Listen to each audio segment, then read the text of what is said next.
Coming up on this week's edition of NCBA's Cattlemen to Cattlemen.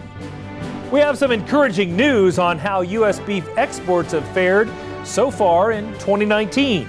Plus, see how the Natural Resources Conservation Service helps cattle producers achieve their land stewardship goals. And now, NCBA's Cattlemen to Cattlemen. Hello and welcome to NCBA's Cattlemen to Cattlemen. I'm Kevin Ochsner. We begin with an update on U.S. beef exports, which remained relatively close to last year's record-setting numbers. According to data released by USDA and compiled by the U.S. Meat Export Federation, the volume of beef exports increased 1% year over year in July, while the value of those exports reached over $720 million for the month, down just slightly from a year ago. From January to July, U.S. beef exports were down 2% from a year ago in volume, while export value for the year to date was $4.75 billion, just slightly below last year's record-setting pace. For the year through July, exports accounted for more than 14% of U.S. beef production, delivering a value of just over $311 per head. NCBA staff in Washington, D.C. work every day on a number of policy issues that could impact the beef industry. We got an update on what's happening in our nation's capital in this week's Beltway Beef Spotlight. The Real Meat Act is just really simple. It will codify the definition of beef for labeling purposes. And this is really an issue of transparency, of safety. I think that American families have a right to know what is in the food that they're eating, what ingredients are in the food that they're eating. We've heard from many people back home and across the country that this is important legislation, and whether you're a beef lover or whether you're a vegan, I think you have the right to know what ingredients are in the food that you're eating. So we're glad that we have introduced this bill. We're glad it's bipartisan, and we hope to push it forward and get something done for consumers across America. Joining us now is Congressman Roger Marshall from the great state of Kansas. Congressman, thank you for your time. Okay, glad to be here.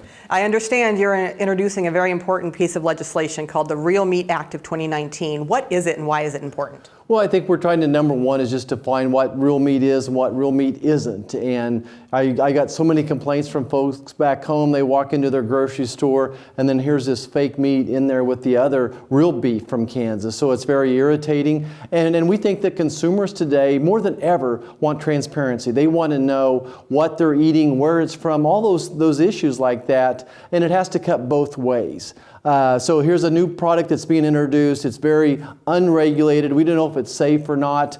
And I think that consumers deserve to know what actually is, and the labeling is just a little bit of a misnomer. Yeah, absolutely. Especially when you put the two products next to each other. I think beef clearly has an advantage, but that's our opinion. As long as it's from Kansas, it does. It does.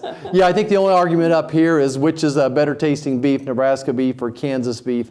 I think we all agree that fake meat, artificial meat, whatever you want to call it, has never been studied. As a physician, I have no idea what to tell people about it. Is it going to help your kids grow strong and healthy like we're used to seeing our kids grow up? Or is there going to be missing some protein complex that we haven't yet identified? So it's a little scary to me. And even today, as I'm talking to people who supervise and oversee our food industry, the safety of it, and I asked them, who is monitoring this fake meat? And the answer I got was very disturbing. Nobody is. So this legislation is going to help describe exactly who's responsible for monitoring this situation. We're used to having the safest, most reliable food in the world. And I think that this fake meat, so to speak, is threatening that. Yeah, there's a lot of important topics to cover on that bill for sure. It sounds very important. What are you hearing up here on the issue of fake meat on Capitol Hill? What's been the discussion? Well, I think it kind of goes along with almond juice. You know, so the people that grow that have cattle that make and milk the dairies, they're very frustrated with that. So one of my stories I love to tell is to walk into some place that's selling coffee. Now I refuse to spend $4 for a cup of coffee, but my wife will bend my arm and make me buy her a cup of expensive coffee. But my favorite thing to do is say I want a medium latte with almond juice, and I'll see a big scurry back behind the counters, and they talk to each other. They come back and say, we don't have any almond juice. And I'll say, well, it's right there. Oh, they said, yeah, it's almond milk. No, it's almond juice. So again, I think the frustration is just a lack of transparency and honesty.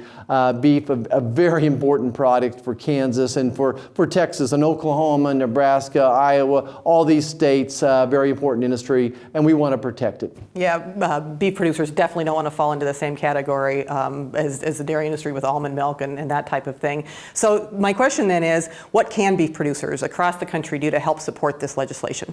Yeah, I think reach out to their own legislator and ask them to contact Dr. Marshall's office about supporting our legislation to properly regulate fake meat.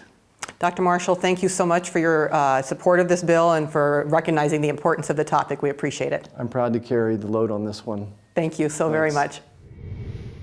If you'd like to stay up to date on all the key issues and events from D.C., one way is by becoming a member of NCBA. Members get the Beltway Beef newsletter. It's a weekly update straight from Washington that gives valuable insights on the key policy initiatives that may impact your business.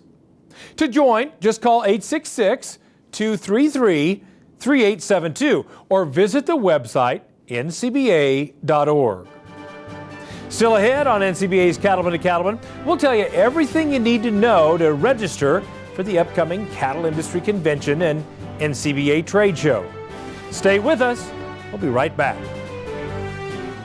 At Case IH, we believe it's our job to provide you with solutions. That's why our Farmall and Maxim tractors, as well as our tools and attachments, are designed with you in mind. From mowing to baling to loading and more, we're here to help turn your to-dos into to-dones. At Case IH, we'll keep your days running smoothly with equipment that's durable, versatile, and highly efficient. No wonder farmers are more loyal to Case IH than any other brand. Visit your local dealer or go to caseih.com/livestock for more. What does it mean to be an American cattleman? It means you have what it takes where it counts, on the inside. At Ritchie, we understand that. It's what's on the inside that defines us. We share the same values: ingenuity, commitment, sense of pride. These are the values that built this country. They're the values that built this company. Ritchie, proud to be a partner to the American cattlemen since 1921. The 2020 Cattle Industry Convention and NCBA Trade Show will be deep in the heart of Texas, San Antonio. It's the cattle industry's biggest convention with education, networking, and fun. Plus, you can check out the huge NCBA Trade Show, outstanding entertainment, and much more. So make your plans and be there for the 2020 Cattle Industry Convention and NCBA Trade Show, February 5th through the 7th. Details at ncba.org.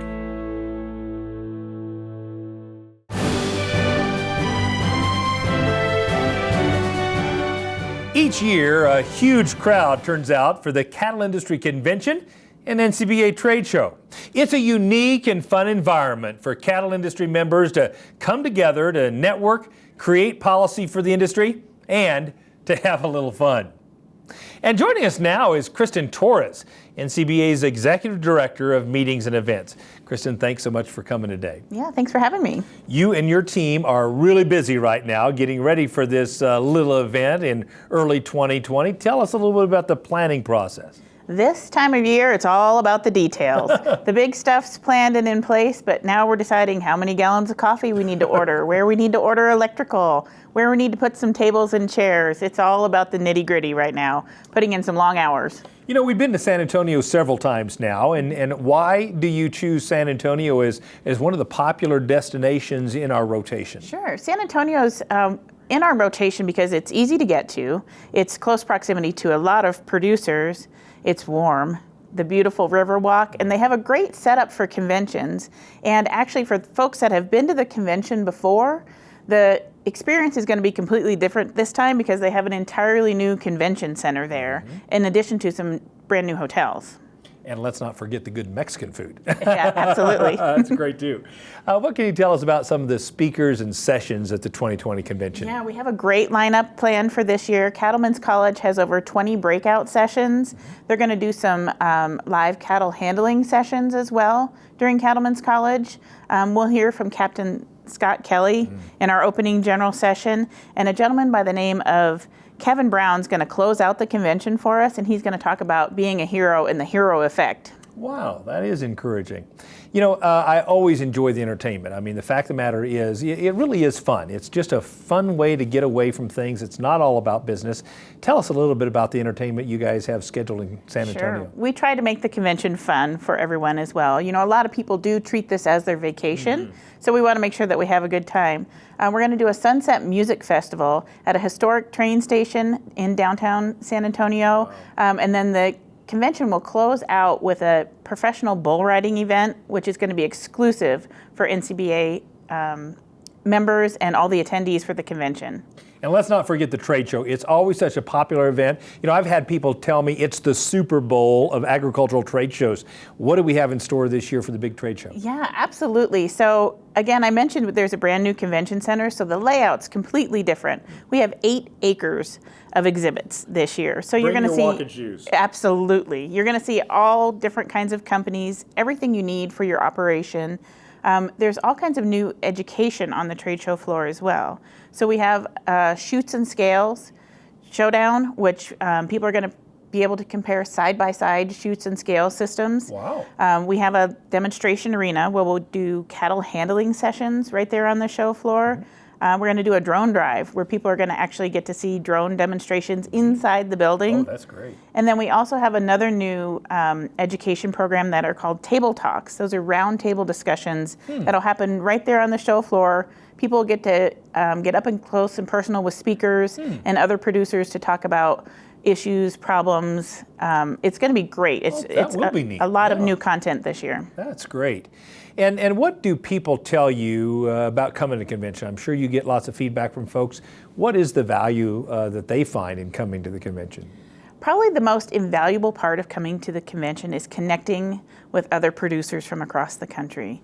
This is, as you mentioned, the Super Bowl of our industry. It's an opportunity for people to meet other folks that are experiencing the same problems and issues that they have. It's a chance to have your voice heard in the industry. It's a chance to find out what's happening in the industry and find all the latest products and services in that trade show. And as you mentioned before, have a whole lot of fun too. Absolutely. You know, this is NCBA's Cattlemen to Cattlemen, but people don't have to be a member to attend. Is that right? That's correct. You do not have to be a member. You do need to be in the cattle industry, but you do not have to be a member of NCBA or any of the other organizations. We welcome everyone, but I highly recommend you stop by the NCBA booth and learn all about those member benefits. And how do they register? What they need to do is go to our website, which is convention.ncba.org, and you can register. We made it nice and easy. It's all one-stop shop right there. We will see you deep in the heart of Texas. Absolutely. Thanks, Kristen. Thank you. Kristen mentioned many excellent reasons to attend the Cattle Industry Convention and NCBA Trade Show, and it's not too late for you to make plans to attend yourself. It doesn't matter if you're a first-timer or a long-time convention attendee. We want to see you in San Antonio. You can find out all the details and get registered at the website ncba.org. Still to come on Cattlemen to Cattlemen, see how the Natural Resources Conservation Service is helping an Oregon rancher achieve his stewardship goals when we return.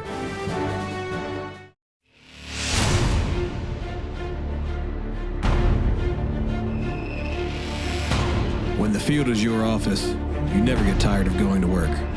Cut, rake, bale, repeat. New Holland offers the power and versatility to get through the day. From small squares to large squares and everything in between, New Holland has you covered. Visit your local dealer today to find out more.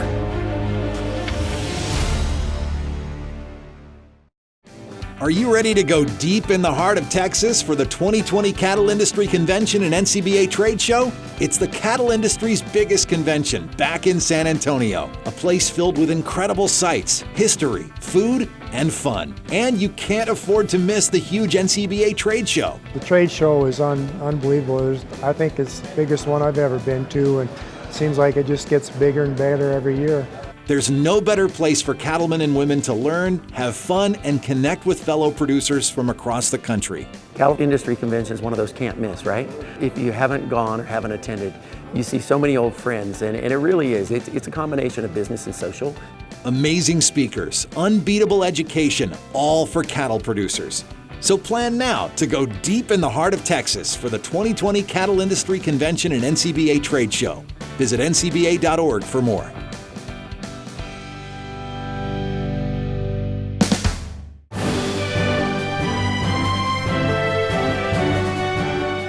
For many people, raising cattle isn't just a job, it's about continuing a legacy that was started many generations ago. Cattleman to Cattleman reporter Matt Fleck takes us to Oregon to see how the experts at the Natural Resources Conservation Service are helping one ranch manage and improve its land and water. The Collins family has lived in this part of Oregon since 1873. Jim Bob Collins is the fourth generation to work on his family's ranch, Table Mountain Cattle Company. We were primarily Hereford outfit forever. My grandmother said the Hereford cows were paying the bills for this long, we're going to keep on doing it. So my dad just stuck with it and we went into it. I've been switching over to more of a black Angus, and now I'm actually changing gears again. I'm going to red Angus, and we're going to do an F1 cross with the Hereford bloodlines involved and just have that nice red bally face. One of the reasons Table Mountain Cattle Company has been around so long is their belief that properly managing the operation's natural resources, like the soil and water, leads to success in the cattle business. My great uncle Jim was really passionate about good grasses, and he taught my dad. Dad would always talk about him when he talked about how to run cattle and how to take care of the ground. And great uncle Jim would always preach, you take care of the grass will take care of you. So you need to protect your ground, and you're going to work with that to help you stay viable as a family for generations. I mean, I would not be here if it wasn't for good conservation starting in the 1900s. For years, the Collins family has worked with the USDA's Natural Resources Conservation Service to protect and preserve their natural resources. NRCS provides financial and technical assistance to farmers, ranchers, and other private landowners who want to make improvements to their land and resources. I came to the Condon Field office, and Jim Bob's family had a long history of conservation, so they'd worked with NRCS for quite some time. First and foremost, he's willing to try about anything, which is great, as long as it makes sense. He's open to conservation that helps the bottom line and also helps his land.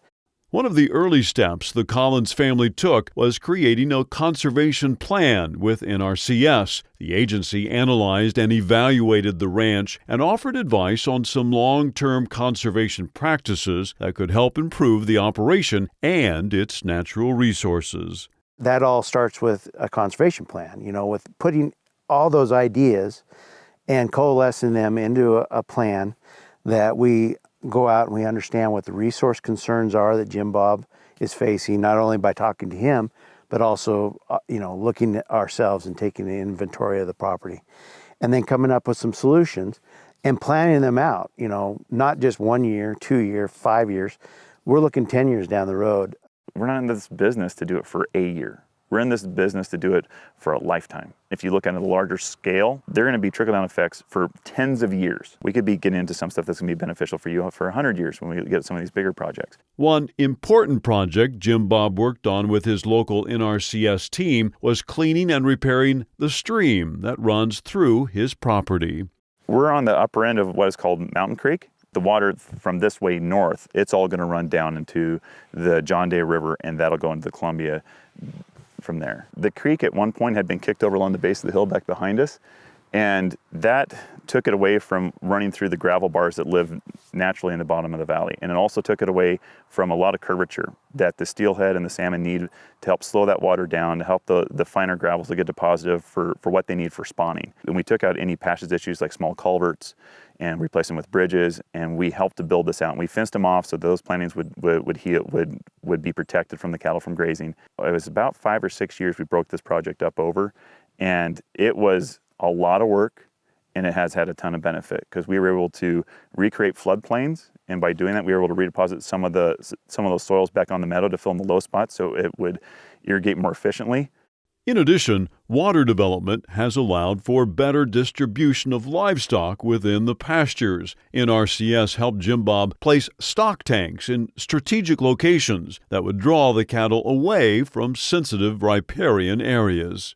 I know on Jim Bob's place, he's done a lot of these spring developments, and then also these troughs that you can kind of see behind me, where they put these troughs in that are funded by the NRCS, and it basically for water development to keep animals off the creeks and try to utilize more grass that are up in areas that are harder to reach that animals aren't normally going to because there's no water to keep them up there.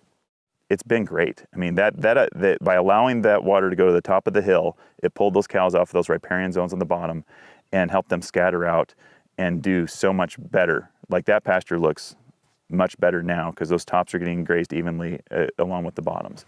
Jim Bob knows he wouldn't have accomplished as much on his operation without the help of NRCS, and he hopes other farmers and ranchers will turn to the agency for financial and technical assistance with their own conservation projects. Don't be afraid of these programs. They are not being required by you to do them. They're being offered as a benefit to you. A small project could turn into a big project, could turn into a lifetime of cooperative agreements and cooperative working together. We are a trusted partner that landowners can feel safe with, that we have their interests at our heart. They know that we are here for them, and whether that is to provide technical assistance with just a simple question that has a little resource concern somebody has, all the way to financial assistance. Honestly, I haven't met really any people from NRCS that I disliked. They're all good people, and they're really trying. They understand that their job is to help make agriculture positive and to help keep it in a positive financially as well. Reporting from Oregon, I'm Matt Fleck for NCBA's Cattlemen to Cattlemen. If you have conservation practices you'd like to put in place on your own operation, you should start by visiting with your local NRCS office about the technical and financial assistance they can provide. Go to their website, nrcs.usda.gov, to find an office near you. Still ahead, we'll introduce you to an award-winning operation in Wyoming that has made stewardship and conservation a top priority. Stay with us. We'll be right back. Out here, you know what needs to be done, and you know what it means to those you're doing it for. But every sunrise brings something new, with the weather, the soil, the markets, your machinery. You can't always predict what it will be. So it's good to know that Ram trucks are more than capable of helping you get it done right. In the livestock business, it's always a good idea to keep a tight grip on feed costs. Putting up the highest quality hay possible will help you hit the mark. RB5 Series round balers from Case IH put more material in every bale, saving you handling, transportation, and net wrap expenses, all while maximizing your storage. The result? Bale more acres faster. It doesn't get any more efficient than that. From wide pickups and high-capacity feeding systems to durable belts and rolls, Case IH balers produce dense, square-shoulder bales that shed rain when stored outside and won't sag. This preserves nutritional value and feedability, a true bottom-line benefit. So if you're ready for high-efficiency hay production, talk to your local Case IH dealer or visit caseih.com/minute to learn more.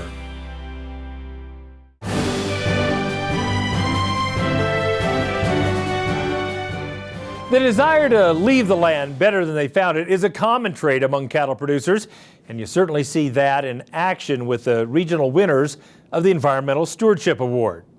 These honorees are dedicated to maintaining and improving their lands for future generations. Let's head to Region 5 and the winning operation from Wyoming.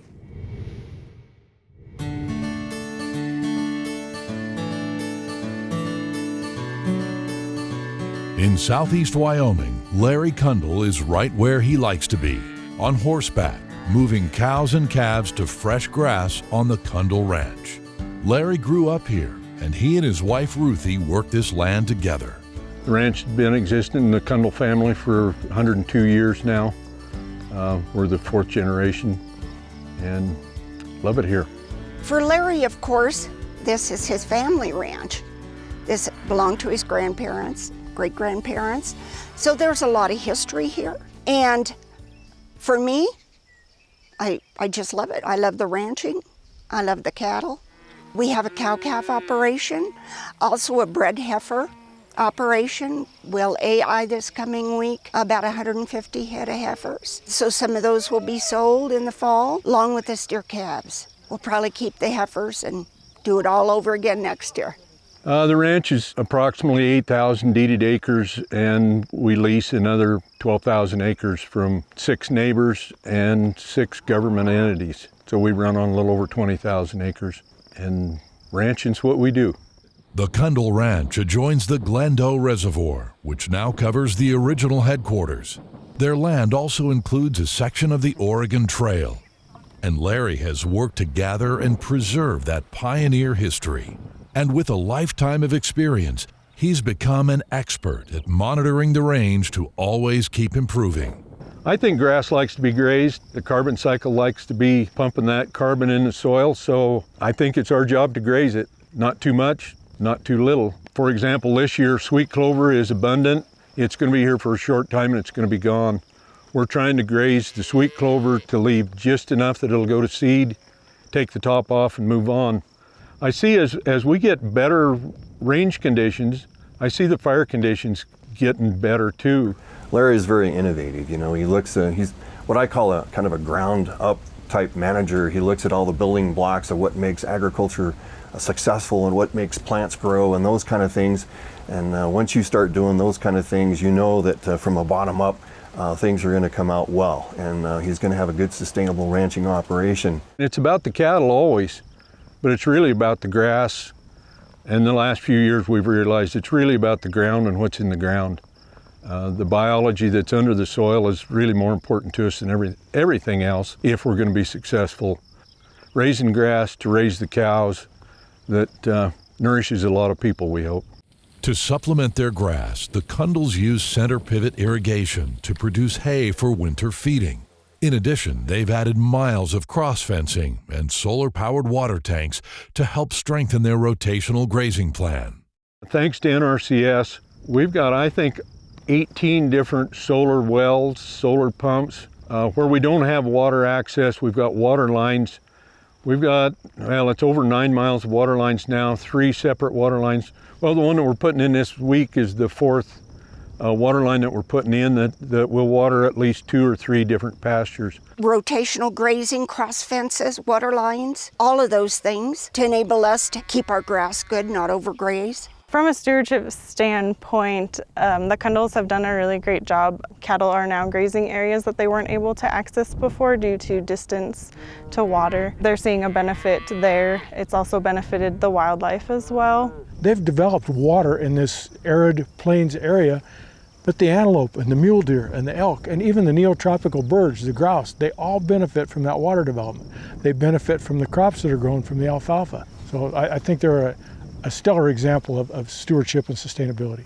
Whether installing living snow fences, using genetic selection to reduce the size of his cows to better fit his resources, or experimenting with biochar to get more carbon in the soil, Larry is continually looking for ways to do things better, and he's always willing to share his knowledge with others. You know, Larry's a great spokesman. He's talked and gives speeches, I know in Washington, D.C., I know even in Guam, all over the western United States, he's given presentations on, good range management and wildlife habitat management. I'm on a research committee and I get to see a lot of really cutting edge, innovative things. It's just exciting to see new technology come along that works with Mother Nature and maybe is a benefit to everybody. With an eye for every detail, the management of Cundall Ranch has resulted in a sustainable family operation. And Larry and Ruthie have built a legacy of exceptional care for their cattle and their land. Sustainability is really pretty natural. It means you leave the ground better than you found it, you leave your community better than you found it, and you got to make money doing it. If you don't make money, you're not sustainable. We want to leave a legacy here. We want this land to be better than when we got here, and we want whoever takes over to improve it even more. Just keep making it better. I guess, first of all, I'm proud that our family's still been here over 100 years. I think that's something to be proud of. I am.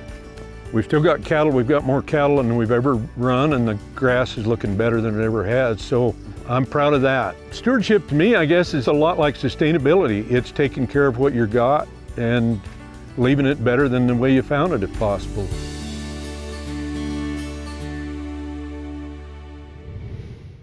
We're not done talking about the Environmental Stewardship Award Program. When we come back, we'll take a look at a winning operation from New Mexico. Stay with us.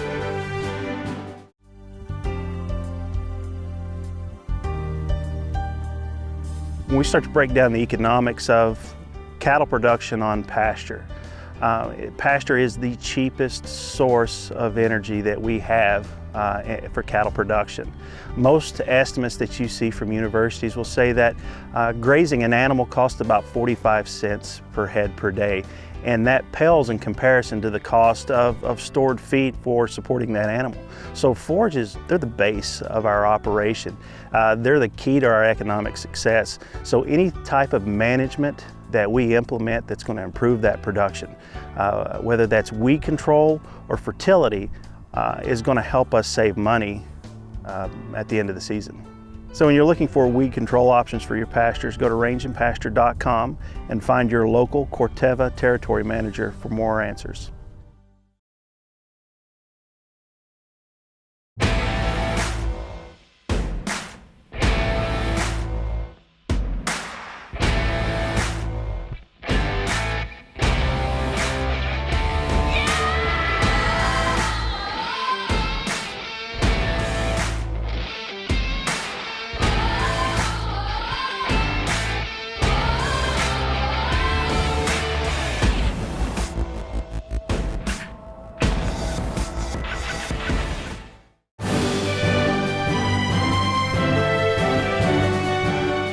Welcome back.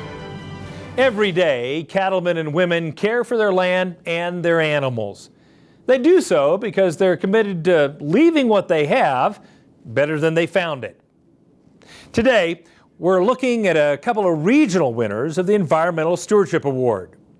Let's take you to New Mexico to see the Region 6 award winner.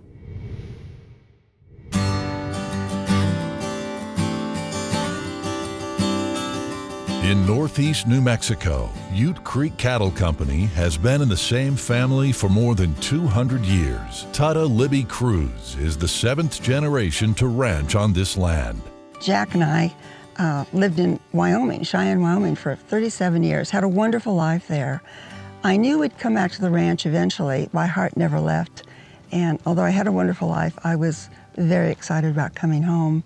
When Tutta and Jack inherited the 14,000-acre ranch, it was suffering from overgrazing and neglect. So they decided to make some major changes. The first step was partnering with their Soil and Water Conservation District, as well as the Natural Resources Conservation Service, to clean up Ute Creek, which runs through their operation. And the first thing we did was fence off the riparian area for 10 miles through the ranch. That would preclude cattle from grazing. And the ground has just improved so dramatically. You can see it's sod covered. The shore is grass right up to the water. We're sub-irrigating this whole riparian area now, and it's working beautifully. We started on the creek, sprayed salt cedar, fenced the creek out, started in the riparian area, so we kind of started from the bottom up, and Jack and Tutta had a vision from the beginning of where they wanted to be in the end. It's amazing transformation of what they've done to the place. And I think the creek is probably the cornerstone of all the work that we've done in the last 18 years. It's our pride and joy.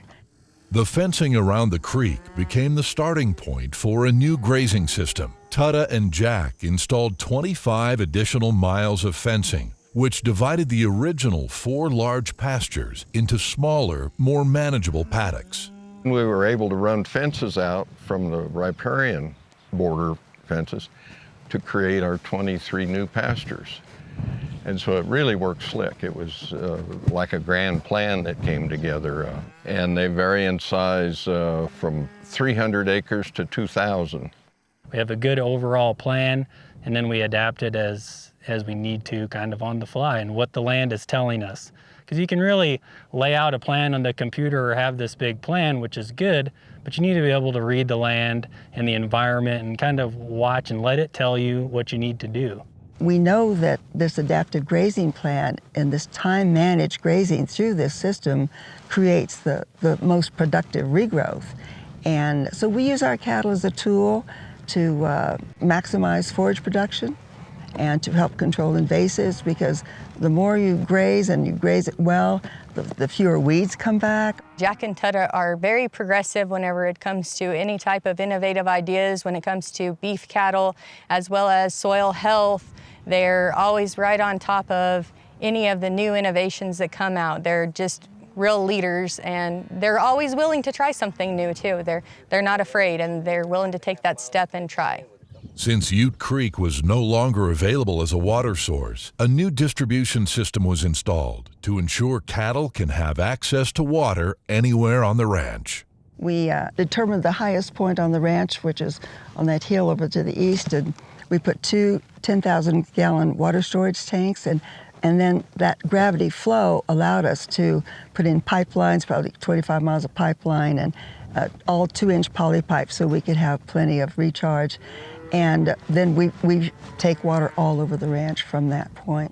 It's a big deal having access to the water, I feel, where the pairs can come up and those calves can drink next to their mothers and get what they want and then go lay down and chew their cud or go back out and graze, whatever they want to do.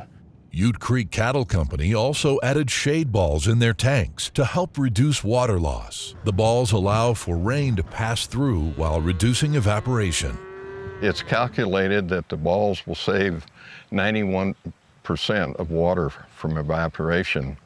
And on a 20-foot tank, that equates to over 16,000 gallons of water a year. Pretty significant in this dry area. Thanks to their conservation efforts, wildlife on the ranch is thriving, and Tutta even set aside 23 acres of pasture to create her own wild bird sanctuary. Shortgrass prairie birds are imperiled. I mean, there's so much development going on. We're losing them at a very large rate. So having this just special allocated place for them to thrive and nest and breed and eat, and that's my pride and joy. Tutta and Jack are always thinking about their children and grandchildren and the future of Ute Creek Cattle Company. It's why they work hard to make a positive difference on the land. My wife is 7th generation on this land. 7 generations. She wants it to be 8 and 9 and 10. We can tout how much we've done, but it's just a beginning. It's a forever kind of project. We do not inherit the land, we borrow it from our children. And so we have borrowed this land from Libby and Ted, and we've done the best that we could to leave it better than we found it. I have such a love of the land and such a commitment to honoring the people who work so hard to keep it in our family. And I feel a deep responsibility as well as a love for it.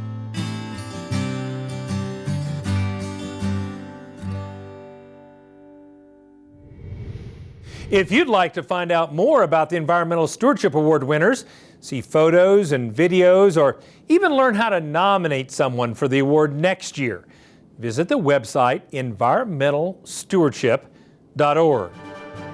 Still ahead, it's time for a visit with the one and only Baxter Black. Stay with us. We'll be right back. It started with a man, a plot of land, and a few head of cattle. That man, your great-grandfather. You've got his name and his legacy, too. It's what you fight to live up to and work to leave behind. With innovation, integrity, and passion that runs as deep as yours, we'll be there. For your operation, for your future, for you. This is why Merck Animal Health works.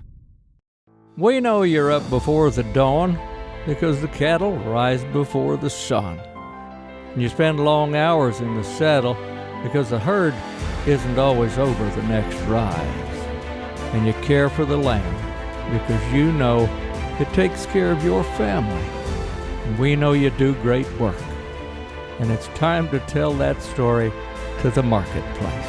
IMI Global is here to help you do just that.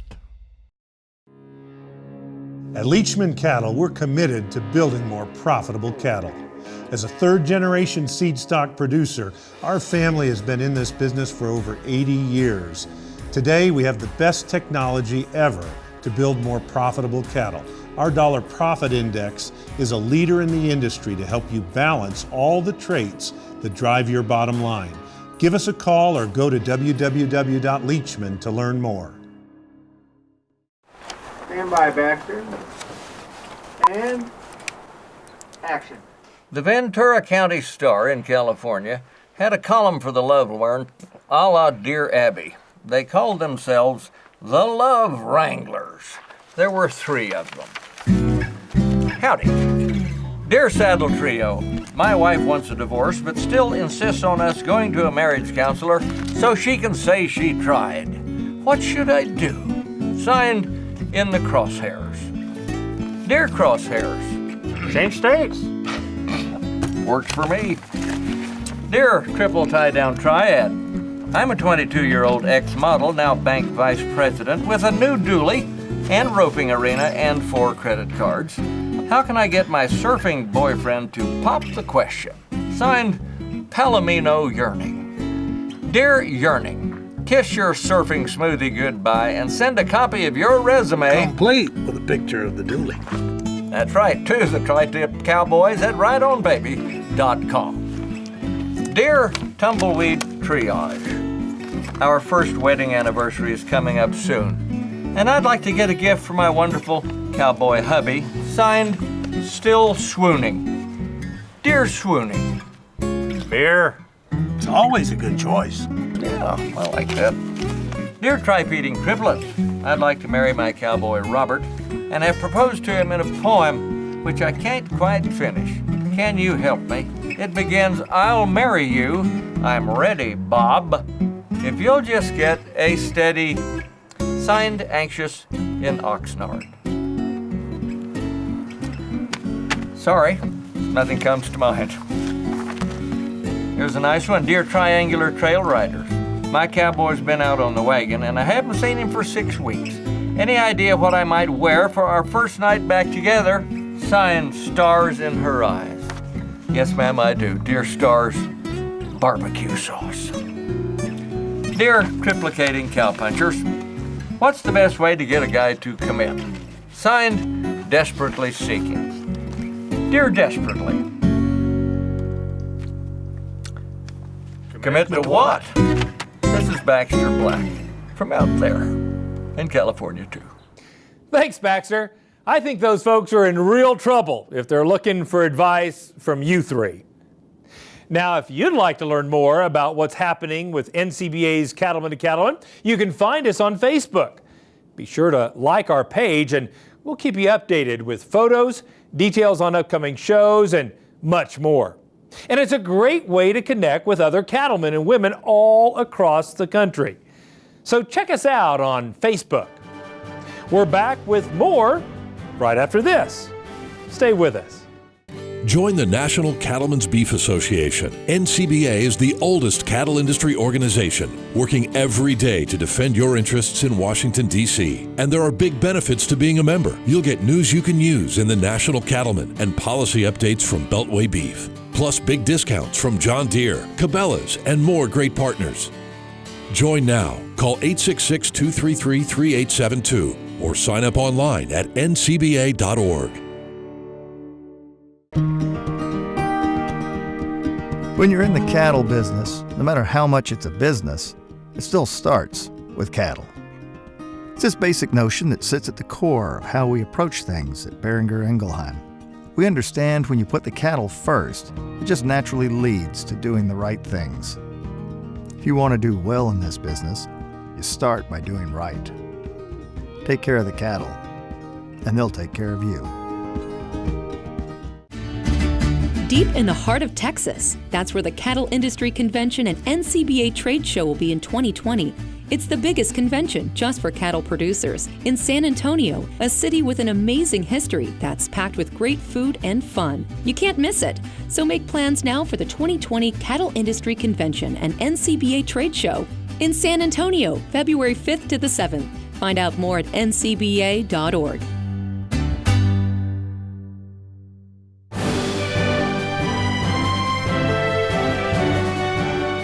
Welcome back.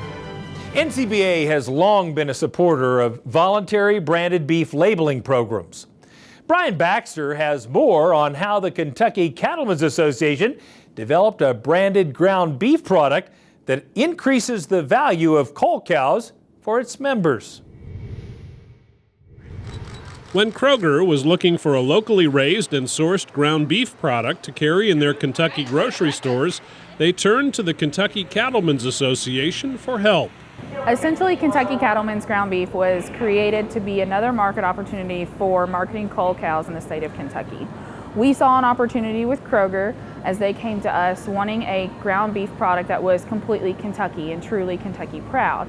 They didn't really understand how to go about it or had the time and capability, so they came to our office and we got to work right away, established Beef Solutions as a company, and thus created Kentucky Cattlemen's ground beef. What we're doing is buying the cows from producers in Kentucky. It starts here and ends here. So we buy them in Kentucky, they're harvested in Kentucky, and then they're sold back to the consumers in Kentucky. We know where they've come from, and the consumer can be very confident in what product they're getting. It's an opportunity for us to add value to our farmers' income. We are a cow-calf state. Most of our calves get on the truck and they go west. What's left is a cow. We take that cow and that's what we use for our product. So we got a small batch, whole animal product. It's been very, very well received. In order for Kentucky producers to sell their cull cows into the Beef Solutions program for processing, they're required to adhere to the gold standard of care requirements that were created to verify the cattle and to provide consumers with the information they want. So part of the Beef Solutions program is what we call the gold standard of care, and that's part that the producer agrees to whenever we're doing the enrollment forms. So part of it is the beef quality assurance protocols, that everything, all the shots and everything are given correctly, that the cattle are treated humanely and have access to water and all those things. And all the cattle have to be verified as a local Kentucky product. So we verify using the producer's records that those cattle have been on a farm for a minimum of 60 days. So that gives us a traceability component that we know the consumer is looking for. Another unique aspect of the Kentucky Cattlemen's ground beef product is the label. One of the hardest pieces to this whole puzzle that I don't think any of us were really prepared for was labeling. So you want to make sure that you're standing out in a meat case because the beef section of a meat case is ever expanding. So we found through consumer research that the black and the gold really resonated with consumers and customers, and they would gravitate towards that. On the back of the package, we really wanted to focus in on the nutritional information.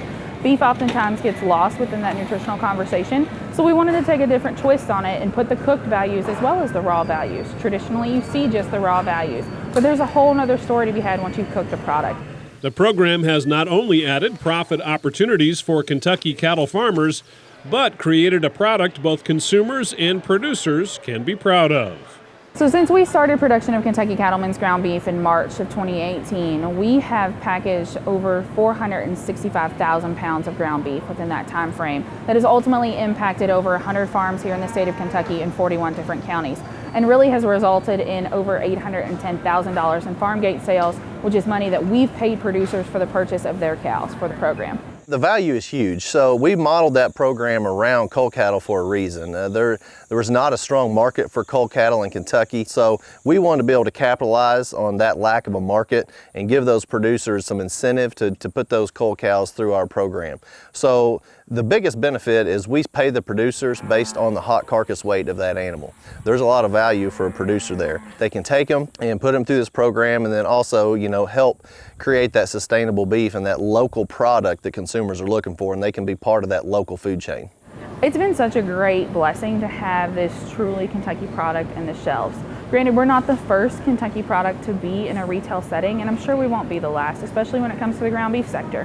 But really what it's meant is people can get excited about going to the grocery store, picking up that product, and really holding something that their neighbors down the road probably put some thought and care into. And I think having a product like this in the grocery store for them to latch onto and get reinvigorated and rally around agriculture has been a wonderful opportunity for them, and they get excited about it. From the Bluegrass State, I'm Brian Baxter reporting for NCBA's Cattlemen to Cattlemen. We're wrapping up this week's show with legacy photos. These are great shots submitted by our viewers of daily life on their farm or ranch. Let's take a look.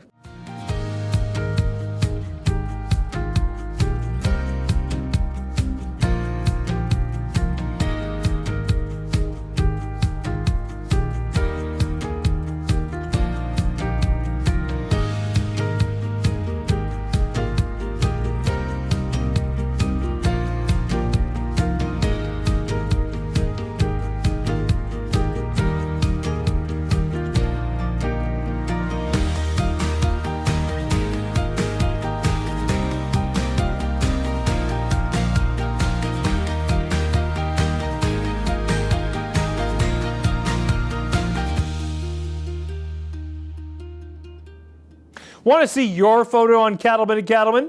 You can submit your favorite shots a couple of ways. Message them to us on the Cattlemen and Cattlemen Facebook page, or email them to c2c@beef.org. Send them our way and we may use them on a future episode. Don't forget, registration is now open for the 2020 Cattle Industry Convention and NCBA Trade Show in San Antonio. The convention is set for February 5th through the 7th. You can register and get your housing all set up at the website ncba.org. Well, that wraps up this edition of NCBA's Cattlemen to Cattlemen. Thanks so much for spending time with us. We'll see you again next week right here on RFD TV.